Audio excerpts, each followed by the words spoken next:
There's the list of Al Gretzky credentials I wanted to read, but actually most of it was on that video, so I can basically throw a lot of this away. I don't remember the first time I met Al, probably amongst a function like this. I think it's because you're a conservative.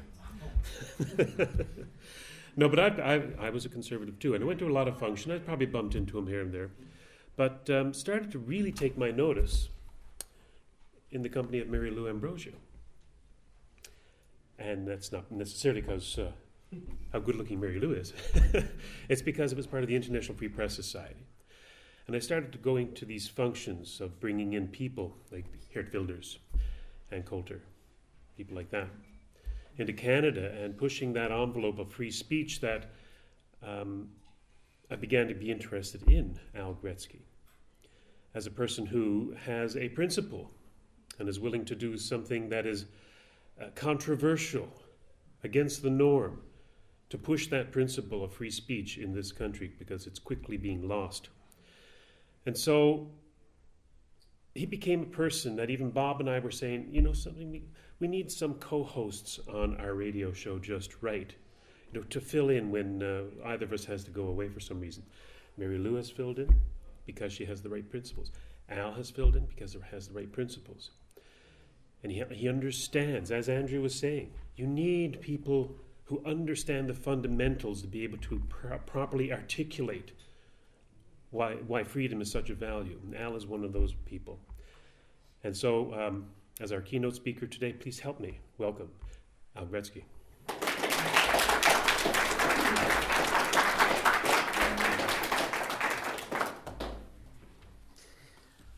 Allow me a second here to get my book out. Thank you, Robert, for those kind words, and I especially want to thank you for including those glowing comments of me that I personally gave you. Good evening, and just let me say that it's an honor and a pleasure to be here speaking this evening. And at my age, it's an honor and a pleasure just to be speaking. Particularly when we have an unelected premier running around saying that the one way that we're going to save health care is by bringing in something called euthanasia. All right, so I want to talk as often as I can before she catches up to me. Now, I mean, seriously, think of this. She just got through killing off an older but well-functioning coal-fired gas plant. What chance do I have? Now, should I happen to say something that you like or approve of, please don't hesitate to come to see me after the presentation. Should I say something that you disagree with, then I would ask you to see Bob Metz. He is the master of correcting faulty logic. Here's what I love about politics. With some minor exception, it is predictably unpredictable. That is that no matter what you think you know, no matter how much you've read, how much you've learned, how much you've studied, expect the unexpected to happen, and expect it to happen when you least expect it to happen. For a candidate, it almost gives you goosebumps waiting for the challenge. Now, as to those exceptions, there's two of them. One of them is that there are certain reporters who will not use the party's name, nor will they use my name, unless, of course, it's in a negative light. The second exception would be somewhere during the election run, I'm going to hear the following comment. Gretzky, you're just running on your name. I like that one. I have several responses, but my favorite one is, look, I had that name long before he was born. You didn't hear me bad-mouthing him when he was using it. Now, for those of you who may not be familiar with Toastmasters, it's a wonderful organization that helps to turn people into far better speakers by instilling probably self-confidence in them. And one of the things that they say is if you're going to be giving a presentation longer, maybe a couple of minutes, that you start off with a little bit of humor. That way you relax the people, and that makes them more susceptible to the serious things you're going to say afterwards. I mention that only so for those of you who may have missed it, the first few minutes were that humor. Pardon me while I get my water. Please and thank you. When I talk, I get thirsty. Now, why did I run for office? Well, I'm a blue-collar guy. I've been one my entire life. And when I look at government, I see that people like me are not really well represented. People who have to make choices. People who have to choose between what they want and what they need. And as a Freedom Party MPP, I would be afforded the opportunity to be able to make that representation. Now, I tell you that so that you will understand from whence the presentation that's about to follow comes from. It comes from the mind of that blue-collar guy and my take on the price of power.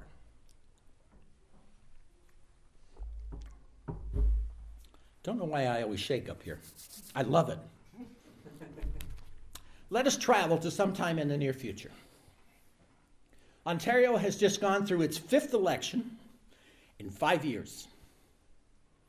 And the electorate, finally having had enough of the left-wing parties, which of course is all of them, playing musical chairs and trying to one-up each other, you got to be careful saying that one, trying to one-up each other to get majority at Queen's Park, the electorate finally said enough, and they take a positive step to save Ontario from oblivion, and they elect a majority Freedom Party government with Paul McKeever as his new premier. Scenario already. As a side note, in that election, I personally was set 2 new marks. The first one being the most number of times being defeated before winning, and that would be 8. And the oldest first-time elected MPP at the ripe old age of, well, let's just say that my CAA membership won't be so much for giving my car a boost on cold winter mornings. But that's just the beginning. By the end of the first year, the title Premier of Ontario will have some new words added to it. Something on the lines of Premier of Ontario for as long as he wants to keep the damn job. Now, not by some nefarious inside fix like, say, Putin in Russia or Mugabe in Africa or McGuinn in Ontario. No, honestly and legally. Because when the Premier presents the policies that the Freedom Party is going to enact, presents the first balanced budget in over 2 decades, and shows Ontario that they're going to be taken from the death spiral to a place where the sky is the limit, they're simply going to say, dude, you can keep that job for as long as you want. A fantasy? Yeah, probably right now. But a future possibility? You're damn right. Now,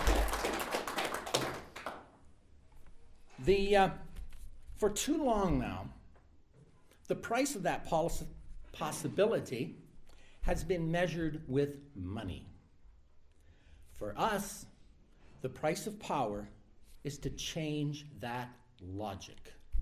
And allow me to elaborate. Energy critic Lisa MacLeod made the following comment about the gas plant scandal, and I quote, "The only way to change the circumstance in Ontario is to change the team." I repeat, the only way to change the circumstance in Ontario is to change the team. No, Ms. MacLeod, you couldn't be more wrong if you tried. Let me explain. The rigged game of musical chairs that I mentioned works like this. There are 3 players. There's the NDP, the Liberal, and the PCs. And there are 3 chairs, small, medium, and large. One rule, keep moving to the left. So, when the music stops, there's always an empty chair. So there's no upside to changing the rules. There's no upside to changing anything. So, they just keep doing what they do, because eventually, everybody gets to sit in the big chair. Does Bob Ray ring a bell? Now, to hide this charade, the big 3 have misdirected the voters to becoming preoccupied with the concept of parties and their dogma. That way, instead of concentrating on the well-being of Ontario, they're concentrating on the well-being of the party. And through this charade, the people of Ontario are conned into believing that government is the problem. And of course, we know government is not the problem. The problem is the left's ideologues who have hijacked the government. Now, since they're all on the left, it doesn't matter which party is in power, nothing really changes. Nothing changes except maybe the color of the name tag on the Premier's desk. So, it's not about the bodies, Ms. MacLeod, the team that she's referring to. It's kind of like in The Wizard of Oz. I mean, if Dorothy's 3 friends in The Wizard of Oz, it wouldn't have mattered if they were in orange or blue or red. She still would have had a team that had no courage, no heart, no brains, looking for someone else to fix their problems.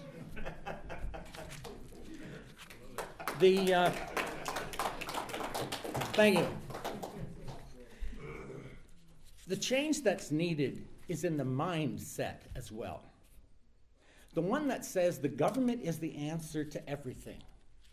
That the government can run your life, your family, your business, from birth to death. The challenge for us in the Freedom Party is to show voters that what these parties are doing is not attempting to improve your lives. They're simply trying to improve their position so that they can win the next election.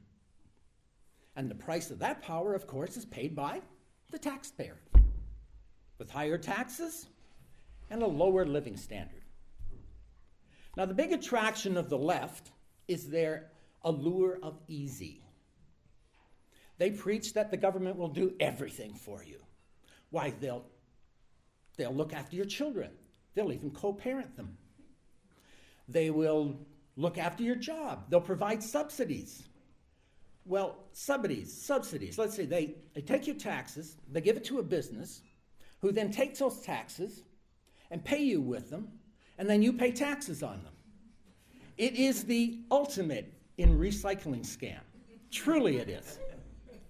They will make sure that everyone has a paycheck, whether they have a job or not, and whether they even want one. That's a job, not a paycheck. They will fix it so no one loses. But of course, the major problem with no one losing is nobody wins. And most important, the left will make absolutely certain that everybody gets their share of hugs, because don't you know, that's what's wrong in the world. There's just not enough hugs, that's all. Nothing more, nothing less.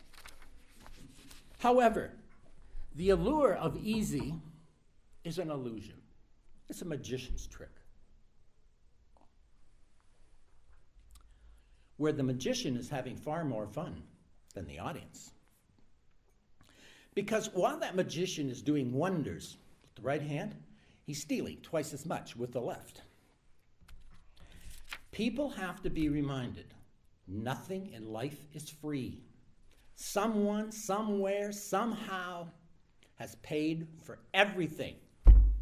And when it comes to government, that someone is always the taxpayer.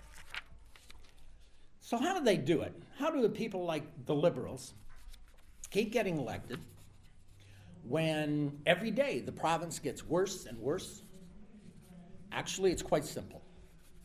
They fill their platforms with things like, well, prevarications, fibs, fabrications, untruths. And then there's Tim Hudak leading the PCs. They make promises they have no intentions of keeping, or promises so far down the road that people even forget they made them before they arrive. They have created what they would refer to as the perfect progressive dream. The dream from which no one in Ontario, they hope, will wake up. Well, I got news for them. Because picture this. Billboards. Okay? Billboards across the province, which basically will read, the Freedom Party, Ontario's wake-up call.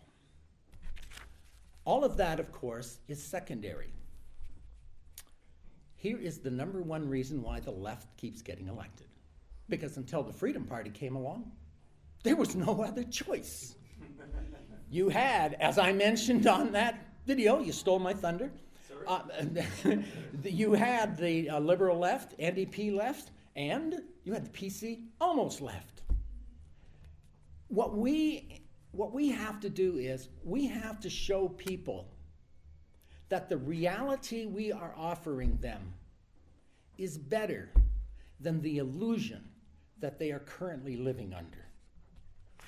Now, a major difference between the Freedom Party and others is the answer to a very simple little question, and that is, how do you win the game?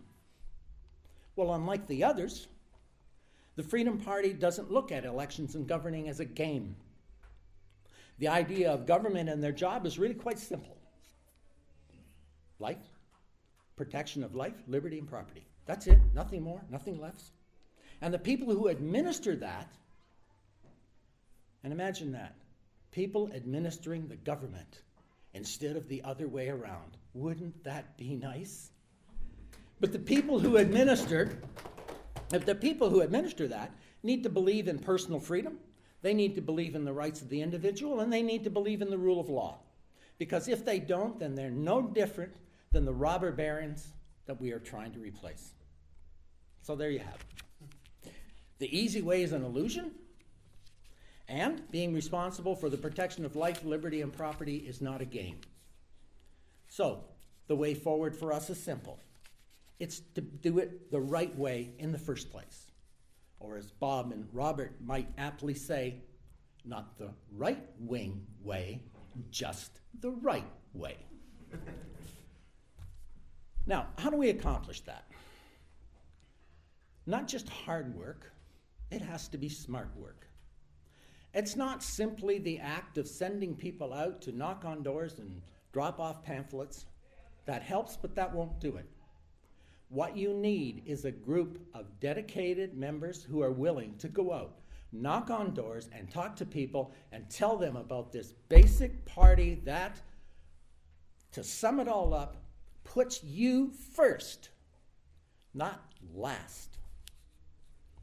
Now, how do I know that it's going to take a dedicated person? Well, that dedicated person for me was Mary Lou Ambrosian. She told me about the Freedom Party. She told me about the Freedom Party, and you know, when you hear it from somebody who knows it and believes in it, you cannot help but be swayed. Now, as a member of the Freedom Party, my metamorphosis is complete, even more so than Andrew going from where he started out. I started out over 40 years ago, and my first candidate that I supported was a gentleman I knew who belonged to the NDP. Now, I can honestly say that their values then were totally different than their values are now. I mean, they have morphed into a party that is more concerned with themselves than they are with their members. And sadly, all the parties have gone that route. They have all gotten to the point where what they fight for the most is not the people. They fight most for their brand. That's what's important to them. Only their brand can save the province. My only question is, who's going to save the province from their brand? So, how do we move forward? Well, allow me some suggestions. Here in London, we have started the process of building a dedicated team by having meetings once a month to share the Freedom Party with newcomers. We hope to build that to more often, and we hope to have a set time and a place and a date so people can incorporate that basically into their lives. And I hope that other people from other areas and groups will do exactly the same thing, because it's from the ground root swell that success is going to come. Remember this, and I mean this sincerely. It's the reason that I'm here. The people want and they need what we are offering. It is that plain and that simple. Then there's a matter of continuity. Have prepared text for those who wish to speak at events so they can download them and use them. That way, more individuals might be willing to speak at clubs and organizations. And whether you're aspiring to be a candidate or just simply spread the word, there is no more daunting task in the world than writing your own speech. Make it easy, please. And here's another avenue. I recently came across a publication called Rules for Patriots. It can be found on the FreedomWorks website. Rule number 9 is everyone is a printing press. There was a time when he who owned the press owned the news. While that still applies, it is not as strong as it used to be. With Facebook, Twitter, and blogs, and every other kind of communication out there, we could be in contact 24/7, and we need to make a better push on that. Tim Hodges has been doing that in our area now for quite a while. Thank you, Tim.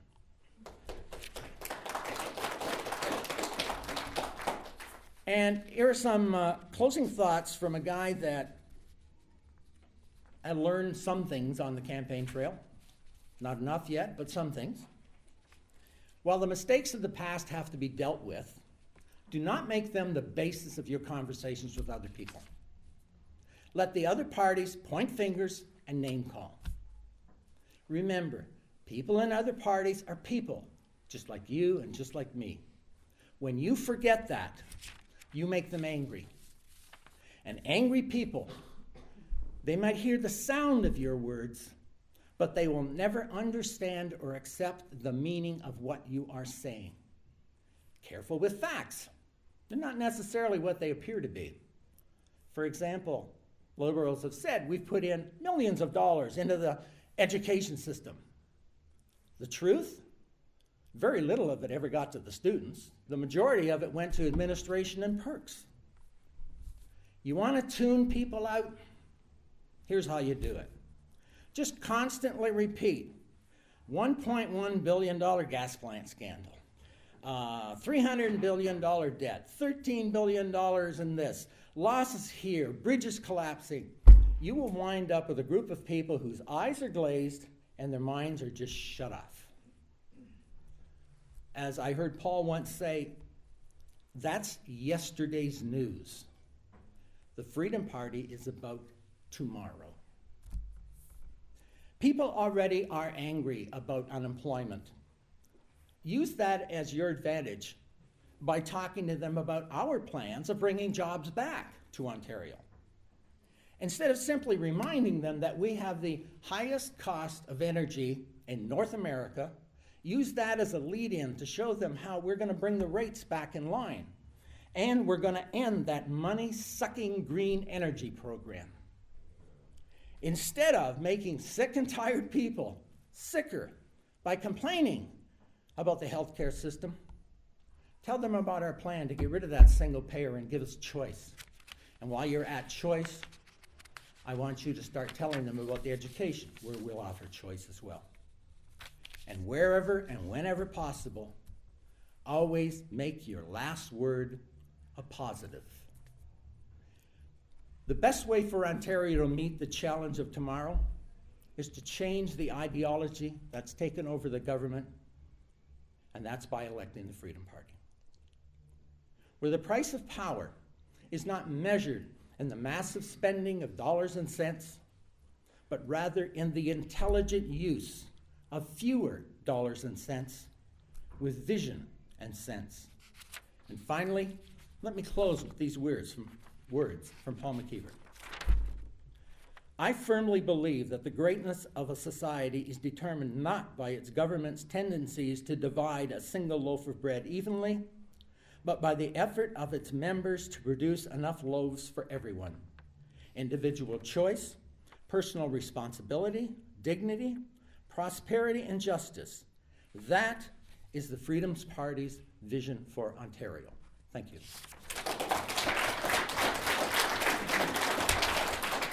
Thank you, Al. Thank you very much, Al. That concludes tonight's events, except I would like to close with an announcement that if you would like to hear more from Al, Mary Lou, and Bob and myself, one of those monthly meetings that Al was talking about to get in touch with the electorate of London West is being held this Tuesday. What's the time? 7:30. 7:30 this Tuesday. Where? It is at the library on Wonderland South. But it's not just for London West. No, of course, it's not just for London West, but it's all, the topic for that would be education. Education. The library at Wonderland Road South. Yep, Westmount Library. Westmount Library at 7:30ish. Yeah. Okay, so I hope if you're interested in the educational issue, we will be talking about that. It's also a good chance to meet and talk with us individually as well. So glad to see a lot of faces here from 30 years. Some people have been here for 30 years. Gordon, Carol, so many, and some new faces. And Cheryl, like Cheryl and Rob, and it's good to see Peter Sagatas here. I haven't seen in many years. So thank you, everybody. We have some time to mingle if you wish. The bar is open. Thank you again for coming.